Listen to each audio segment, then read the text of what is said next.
Cinematic photo editing has become extremely popular in 2026 because it gives images a dramatic, movie-style look with rich colors, strong contrast, and emotional lighting.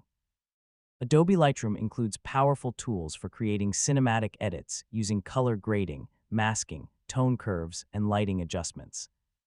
And honestly, cinematic editing is usually more about mood and storytelling than extreme filters.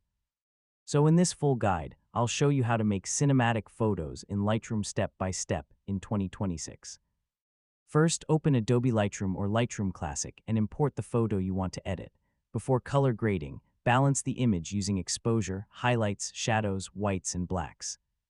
White balance controls help create warm cinematic tones or cooler movie-style moods. Use cropping tools to improve framing and create a more cinematic composition. Use the before and after comparison view to evaluate the cinematic transformation. When the photo looks polished, export it using the correct quality and resolution settings.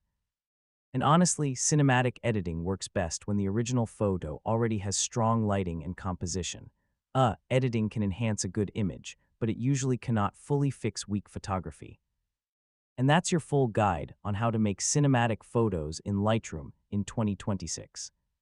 Hopefully now you have a clearer understanding of how to create dramatic colors, cinematic lighting, and more professional-looking edits using Adobe Lightroom.